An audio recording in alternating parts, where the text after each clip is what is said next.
नमस्कार। चलिए आज एक ऐसे सफर पर चलते हैं जो समय से भी परे है। ये उन 7 महान हस्तियों की कहानी है जिन्हें अमरता का वरदान मिला है, या कहें श्राप। जरा सोचिए, क्या हो अगर अमर होना मतलब इमोर्टैलिटी सिर्फ कहानियों की बात ना हो।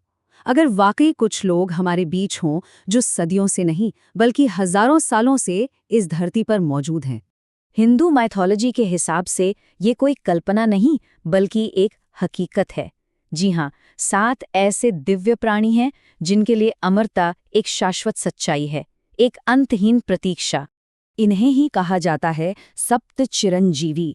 संस्कृत में चिरम का मतलब है हमेशा और जीव का मतलब है जीवित। तो चलिए एक एक करके मिलते हैं इन 7 अमर हस्तियों से जो आज भी पृथ्वी पर मौजूद माने जाते हैं। इस लिस्ट में पहला नाम है अश्वत्थामा का। महाभारत का एक ऐसा किरदार जिसकी कहानी दुख से भरी है। अपने पिता की मौत का बदला लेने के गुस्से में उन्होंने एक बहुत बड़ा पाप कर दिया। पांडवों के सोते हुए बेटों की हत्या कर दी, और इसी भयानक अपराध की सजा के तौर पर भगवान कृष्ण ने उन्हें अमरता का श्राप दिया। एक ऐसा जीवन जो सिर्फ पीड़ा, बीमारी और अकेलेपन में बीतेगा। दूसरा नाम है राजा महाबली का। वो एक बहुत ही उदार और धर्मी असुर राजा थे। उनकी प्रसिद्धि इतनी बढ़ गई कि देवताओं को भी डर लगने लगा। तब भगवान विष्णु ने वामन अवतार लिया और 3 पग जमीन में उनका सब कुछ ले लिया। लेकिन उनकी नेकी के सम्मान में विष्णु ने उन्हें अमरता का वरदान दिया और हर साल अपनी प्रजा से मिलने की अनुमति भी, जिसे आज हम ओणम के तौर पर मनाते हैं। तीसरे हैं महर्षि वेद व्यास। वो महान ज्ञानी जिन्होंने न सिर्फ वेदों को 4 भागों में बांटा बल्कि महाभारत जैसा महाकाव्य भी रचा। उनका जीवन ज्ञान को बचाने और उसे पीढ़ी दर पीढ़ी आगे बढ़ाने के लिए ही समर्पित है। चौथे हैं हम सबके प्रिय हनुमान जी। भगवान राम के लिए उनकी जो निस्वार्थ भक्ति और सेवा थी, उसी के चलते माता सीता ने उन्हें अमरता का वरदान दिया। कहा जाता है कि जब तक इस धरती पर राम का नाम लिया जाएगा, हनुमान जी भी यहीं रहेंगे। 5वें अमर है विभीषण, रावण के छोटे भाई जिन्होंने धर्म का साथ देने के लिए एक बहुत मुश्किल फैसला लिया, अपने ही परिवार के खिलाफ जाने का।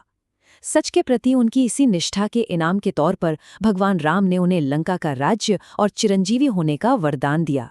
छठे हैं कृपाचार्य, हस्तिनापुर के राजगुरु जिन्होंने कौरवों और पांडवों दोनों को शिक्षा दी।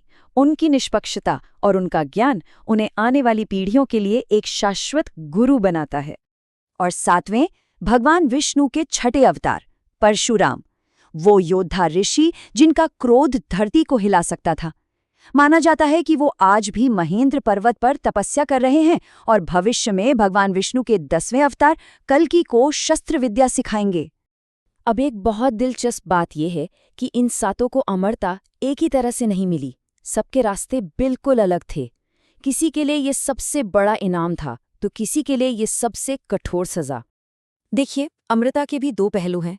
एक तरफ हनुमान जी हैं जिनकी भक्ति ने उन्हें वरदान दिलाया, तो दूसरी तरफ अश्वत्थामा जिसके एक गलत काम ने उसे एक अंतहीन श्राप दे दिया।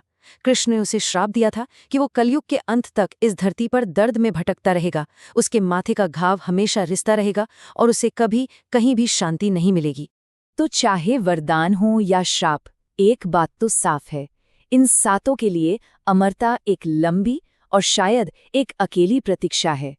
वे सब एक ही अंतिम मंजिल का, एक बड़े मकसद का इंतजार कर रहे हैं। अच्छा, यहाँ एक आम कन्फ्यूजन को दूर करना जरूरी है, चिरंजीवी और दीर्घायु के बीच का फर्क।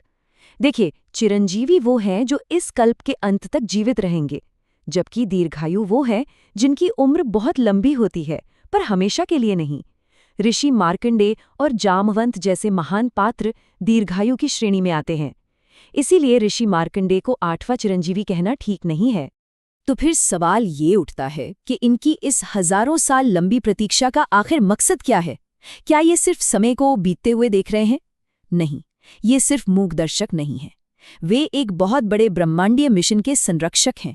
इनके मिशन को समझने के लिए हमें पहले कली युग को समझना होगा। ये वो युग है जिसमें हम अभी जी रहे हैं। इसे अंधकार, अधर्म और संघर्ष का समय माना जाता है, और यही वो युग है जिसके खत्म होने का ये 7 इंतजार कर रहे हैं। तो आखिरकार इनका मिशन है क्या? इन 7 अमरों का अंतिम उद्देश्य है युगों तक धर्म और ज्ञान की रक्षा करना। और जब कलयुग में अधर्म अपनी चरम सीमा पर पहुंच जाएगा, तब ये भगवान विष्णु के 10वें अवतार कल्कि के आगमन की प्रतीक्षा करेंगे। भविष्यवाणी के अनुसार ये सातों उस समय प्रकट होंगे। वे कल्कि को सलाह देंगे, उन्हें प्रशिक्षित करेंगे और अधर्म के प्रतीक दानव कली के खिलाफ आखिरी लड़ाई में उनकी मदद करेंगे। और इस महायुद्ध के बाद जब धरती पर एक नए सत्य युग की शुरुआत होगी, तब जाकर इनकी हजारों साल की ये प्रतीक्षा खत्म होगी और इन्हें मोक्ष मिलेगा। तो अंत में ये 7 चिरंजीवी सिर्फ पौराणिक कहानियों के किरदार नहीं हैं। असल में ये भक्ति, ज्ञान, अपने कर्मों के फल और न्याय जैसी गहरी बातों का प्रतीक हैं। उनकी ये अंतहीन पहरेदारी आज भी जारी है। तो सोचने वाली बात यह है कि कर्तव्य, कर्म के नतीजे और सब्र की उनकी ये कहानियां हम सबके इस नश्वर जीवन को क्या सिखा सकती हैं, इस पर विचार जरूर कीजिएगा।